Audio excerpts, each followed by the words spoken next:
안녕하세요. 토킹덕트 토닥입니다. 구독과 좋아요, 댓글과 알림 설정 부탁드립니다. 오늘은 나르시시스트들이 가까운 사람들에게 돈과 관련해서 매우 인색하게 구는 이유에 대해서 다뤄보도록 하겠습니다. 우리가 보통 외연적 나르를 표현할 때 블링블링하다는 표현을 많이 쓰잖아요.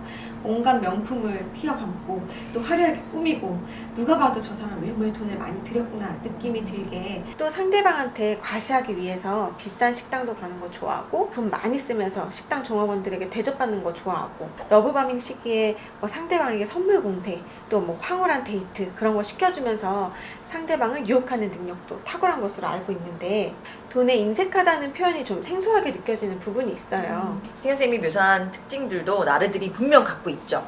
그런데 나르에게는 돈과 관련해서 유독 인색하게 행동하는 특징들도 분명히 있습니다. 승현 쌤이 방금 든 예시들의 공통점은 나르가 자신한테 쓰는 돈이라는 거예요. 본인 꾸미는 것도 그렇고, 본인 좋은 곳에 가서 밥 먹는 것도 그렇고, 본인 대접받는 것도 그렇고, 러브버밍도 본인이 원하는 대로 상황을 끌고 가려고, 즉 원하는 상대방이 자신한테 넘어오는 것을 목적으로 쓰는 돈이잖아요. 그런데 오늘 말씀드리고자 하는 인색함은 바로 관계 초반, 러브버밍 시기를 지나서 이미 관계가 가까워졌을 때, 즉 결혼을 이미 했다거나 친구 사이가 이미 되게 가까워졌다거나 직장 안에서 이미 서로를 잘 알게 되었을 때 나타날 수 있는 모습이에요. 안 그래도 제 환자분 한 명이 20대 초반 남자분이신데, 정황을 들어보니 아버지가 이제 외연적 나르더라고요.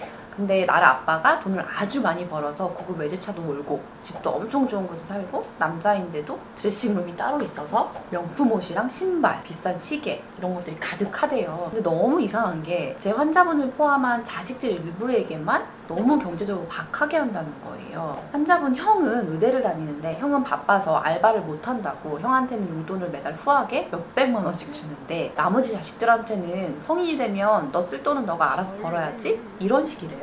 그래서 제 환자분도 학교 다니면서 힘들게 알바를 두세 개씩 한다고 하더라고요. 또 약간 고가의 물건을 사야 할 때면, 예를 들어서 노트북이 10년 정도 돼서 이건 도저히 막 못 쓰겠다 싶어서 아빠한테 사달라고 하면 각종 노트북 다 비교한 자료 갖고 오라면서 성능보다도 가격이 적당한 거 사라고 얘기를 한다는 거예요. 그래서 처음에는 제 환자분이 아빠 교육 방식이 바람직한 것일 수 있지, 우리가 너무 흥청망청 돈을 쓸까봐 걱정돼서 그러나 보다, 우리를 강하게 키우려고 그래서 그러나 보다, 아끼는 습관이 몸에 배면 좋지, 이렇게 좋게 생각하려고 노력을 했대요.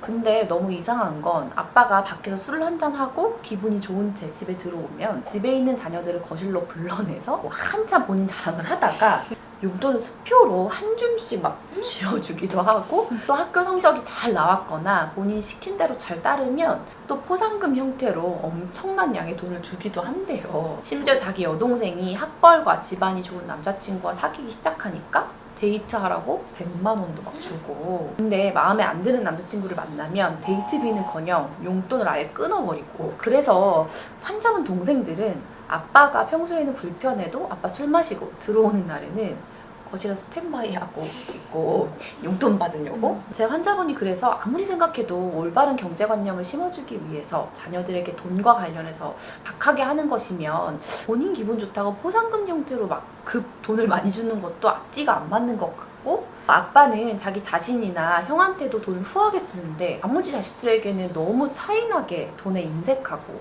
그런데 또 자기 기분이 좋거나 자기가 원하는 대로 해주면 말도 안 되게 돈을 많이 주고. 그래서 도저히 아빠의 경제관념, 교육관념이나 행동들이 잘 이해가 가지 않는다고, 도대체 아빠가 왜 그러는 건지 모르겠다고 저한테 물어보시더라고요. 저 대신 좀 답변을 해주시죠, 선생님. 네. 아마도 나르 아빠가 그렇게 행동하는 이유는 나르들이 가장 중요하게 생각하는 두 가지 영역, 즉 권력, 힘, 그리고 통제, 지배, 조종, 이런 것들을 행사하기 가장 좋은 수단이 돈이기 때문에 그렇게 행동하는 것 같아요. 나르 아빠가 정말 검소한 생활 습관을 심어주기 위해서 의대생을 제외한 다른 자녀들 상대로 돈에 인색한 것이라면, 본인 라이프스타일부터 좀 다르게 살지 않았을까 싶어요. 가장 효과적인 교육수단은 바로 솔선수범해서 부모가 자식한테 직접 모범적인 모습을 보여주는 것이라는 거를 모르지 않을 텐데, 정말 자녀들이 검소하게 지내길 바래서 그런 것이라면 본인도 자동차든 옷이든 신발이든 시계든 검소하게 장만을 했겠죠. 얘기를 들어보면 자녀들이 자신이 원하는 대로 움직여주고 자신의 기분을 좋게 해주면 포상금 형태로 과한 돈을 주기도 하잖아요. 자녀들한테 가장 아쉬운 부분이 뭔지 잘 알고 있다 보니까 바로 용돈이죠. 그 부분을 이용해서 자신이 원하는 방향으로 자녀들을 조정할 수 있는 거죠. 심지어 다 큰 자녀들이 평소엔 아빠가 불편함에도 불구하고 술 마시고 오는 날에는 다들 억지로라도 스탠바이 하다가 아빠를 반갑게 맞이하잖아요. 나를 아빠야 여전히 자식들이 자신을 어려워하고 억지로라도 지켜 세워주는 것이 좋겠죠. 또 지원쌤 환자분 엄마에게는 없었는데 아마 나를 아빠가 부인에게도 비슷한 방법으로 대하지 않을까 싶어요. 물론 요즘은 남녀 모두 경제활동을 하는 경우가 많지만 또 많은 경우에 엄마들이 이제 육아 때문에 직장을 그만두기도 하잖아요. 그런데 나를 남편을 둔 부인들이 많이 호소하는 고충 중 하나가 남편이 연애 시절 또 결혼 초반에는 경제적인 부분에 대해서 그렇게 인색하지 않았는데 아니 오히려 뭐 후한 부분이 있었는데 뭐 데이트 시절은 러브버밍으로 자신에게 넘어오게 하기 위해서 후하게 썼겠죠. 그런데 이제 본인이 육아로 인해 직장을 그만두고 나서 급 나를 남편이 돈에 인색해졌다는 거예요. 카드도 자기 명의로 된 거 사용하라고 주고 그래서 사용 내용 문자가 남편 전화로 오게끔 어디에 무슨 돈을 어떻게 썼는지 가계부 몇백 원 단위까지 아주 자세하게 적으라고 하고 뭐 시장 보거나 아이들 교육에 들어가는 기본 살림에 들어가는 돈 외에 부인이 친구들 만나거나 뭐 자기 물건 하나라도 사는데 돈을 쓰면 불필요한 돈을 썼느니 자신이 이런 물건을 사줄 수 있는 남편이라서 좋지 않냐느니 그렇게 생색을 내고 참견을 한다는 거예요. 어떤 경우에는 그렇게 화를 내기도 하고요. 그러다 보니 어디에 가려고 해도 누굴 만나려고 해도 나를 남편의 그 불필요한 참견과 생색이 싫어서라도 남편에게 미리 허락을 받거나 아니면 나가고 싶은 또 사고 싶은 마음은 굴뚝 같지만 아예 사람을 안 만나버리거나 물건을 안 사게 된다는 거예요. 나를 남편의 그 참견과 생색이 너무 지겹고 또 크게 화를 낼까봐 무섭기도 하고. 결국 나르 남편은 돈이라는 수단을 통해서 부인을 통제하고 조종하려는 것이네요. 경제활동을 더 이상 하지 않는 부인에게는 남편이 주는 살림비가 전부인데 그걸 통제하면서 부인이 스스로 선택하고 결정할 수 있는 자유를 제한하는 거잖아요. 비슷하게 직장 상사 중에서도 승진이나 보너스를 통해서 부하 직원들 조종하는 사람들 있잖아요. 정말 성과가 좋고 열심히 하는 부하 직원을 승진시켜주거나 보너스를 주는 것이 아니라 자기 비위를 잘 맞추는 사람, 자기 말 잘 듣는 사람에게 혜택을 주고 진짜 열심히 하는 사람들에게는 굉장히 인색하게 승진 점수나 보너스를 주고 그러다 보니 부서 전체 분위기가 일을 얼마나 열심히 하느냐에 따라 그런 보상이 있는 것이 아니라 그 상사 눈치를 얼마나 잘 살피고 비율을 맞추느냐에 따라 보상이 주어진다는 그런 방향으로 흘러가고 결국 나르 상사는 자신이 원하는 대로 밑에 사람들을 또 상황을 조정할 수 있게 되는 거고요. 제 주위 나르들만 봐도 본인 어디 다니고 먹고 놀고 꾸미고 하는 데는 돈을 엄청 쓰면서 그렇게 가까이 있는 사람들한테는 돈 쓰는 것에 대해서 인색해요. 제 나르 친구는 평소 명품 브랜드에서 주최하는 이벤트를 다니고 고급 식당 다니기도 되게 좋아하고 차라든지 옷이라든지 보이는 것에는 참 돈을 아끼지 않거든요. 그리고 관계 초반에는 돈에 인색하다는 느낌이 들지 않았어요. 근데 오히려 친구 그룹 안에서 다들 친해져서 서로에 대해서 잘 알게 되고 나면서부터 나르 친구가 굉장히 돈에 대해 인색해지더라고요. 나르 친구가 하도 돈에 예민하게 보니까 항상 만나는 장소를 정할 때나 친구 선물을 단체로 준비할 때 그 나르 친구 눈치를 보게 되는 거예요. 실은 우리 그룹 내 딴 친구들은 다른 데에 쓰는 돈은 오히려 아껴도 친한 친구들끼리 서로에게 쓰는 돈은 기쁜 마음으로 후하게 쓰고 싶어 하거든요. 서로 너무 소중한 이제 존재니까.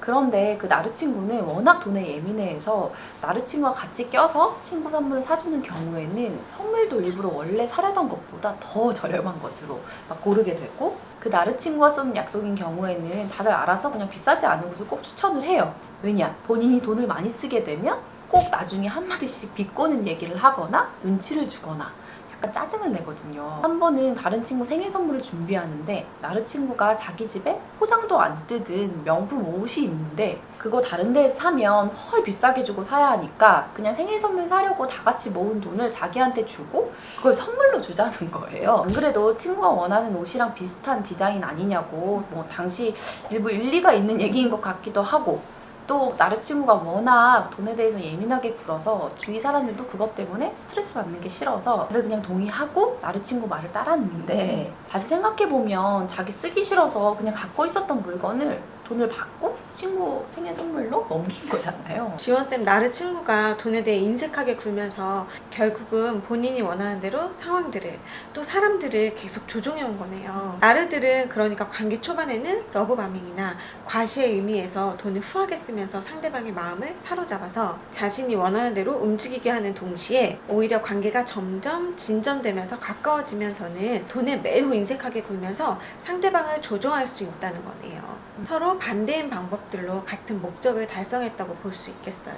또 이미 자신한테 넘어왔거나 자신의 본 모습을 다 알아버려서 러브바밍이 더 이상 통하지 않을 사람들한테는 아예 돈을 쓸 필요성도 못 느낄 테고요. 그래서 중요한 것은 내 주변 누군가가 자기 자신이나 자신이 잘 보여야 하는 사람한테는 매우 돈에 관대하게 그런 모습을 보이는데 유독 가까운 사람들한테는 돈에 인색하다면 그 사람이 나르인지 아닌지 한번 들여다보시기 바랍니다. 오늘 영상이 도움이 되셨다면 구독과 좋아요, 알림 설정을 통해서 더 많은 나르시스트에 관련된 영상들을 접해보시기 바랍니다. 오늘 토킹은 여기까지 토닥입니다. 감사합니다.